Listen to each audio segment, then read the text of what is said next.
Wow రొట్టెలు వేస్తున్నావు. అది రొట్టెలా పట్టదా అదేంది? నేను మంచి తీసుకున్నావు మరి. కాదు అది ఖరాబైంది. దానివల్ల ఏం చేస్తారు చెప్పు? ఏం చేస్తుంది దాన్ని? ఇది మంచిగా చేసినావు చూడు, ఎంత రౌండ్గా వచ్చిందో. ఇప్పుడు అది రాకపోతే తనమ్మ మాత్రం హైలైట్. ఎప్పుడెప్పుడైతే ఎప్పుడెప్పుడు తిందామా అని చూస్తుంది తనమ్మ.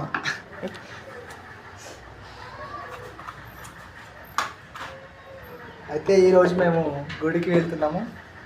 ఏం గుడికి వెళ్తున్నాం అసలు? ఏంది? ఈరోజు మేము గుడికి వెళ్తున్నాము.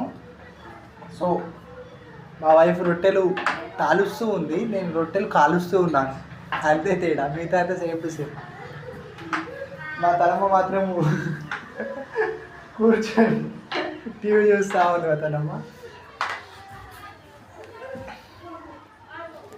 తనమ్మ ఎటు చూడు, ఇక తనమ్మ ఎటు చూడు, కాలు మాత్రం భలే వేసింది. సబ్స్క్రైబ్ చేసుకోమని చెప్తానమ్మా. సబ్స్క్రైబ్ అను, సబ్స్క్రైబ్ అను, సబ్స్క్రైబ్ సబ్స్క్రైబ్ ఇట్లా సబ్స్క్రైబ్ అను. నువ్వు చెప్పే వసు సబ్స్క్రైబ్ చేసుకోండి అను.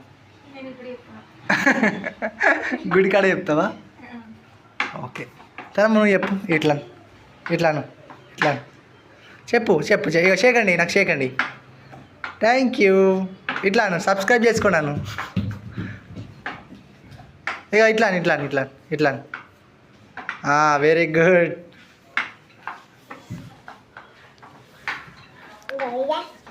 అయితే మాది హైదరాబాద్లో వచ్చేసి చాలా చిన్న రూమ్ కానీ 4,500 కరెంట్ బిల్లుతోని 5,000 వస్తుంది.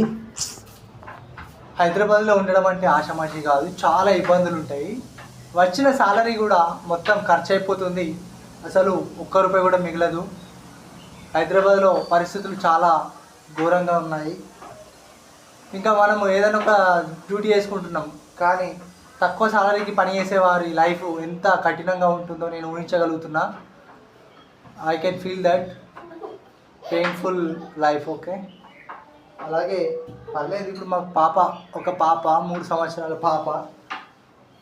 ఒక్క పాపతోనే మనకు ఇంత కష్టం అనిపిస్తుంది అంటే ఖర్చులు అని మనం అనుకుంటే, ఒక్కొక్కరు 2 పిల్లలు 3 పిల్లలు ఉన్నోళ్ళు పాపం చాలా బాధను అనుభవిస్తారు.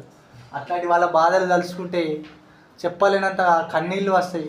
కానీ ఏం చేస్తాము, ఈ సమాజము ఎవరి లైఫ్ వారి చూసుకుంటారు. ఈ సమాజం అట్లా కాదు, ఎక్కువనే ఉందండి. ఇప్పుడు తక్కువ ఉన్నాయండి. షార్ట్ వీడియోలో పెట్టరాదు, లెంత్ వీడియో ఉంటేనే మనకు అలా మంచిగా ఉంటుంది యూట్యూబ్లో. ఓకే, సబ్స్క్రైబ్ చేసుకోండి, కొంచెం సపోర్ట్ చేయండి. ఫస్ట్ వీడియో అంటే ఫ్యామిలీతోని తీయడం ఫస్ట్ వీడియో. మీరు ఇలాగే సబ్స్క్రైబ్ చేసుకొని సపోర్ట్ చేసిరనుకో ఇంకా వీడియోలు తీస్తూ ఉంటాం ప్రతిరోజు కూడా.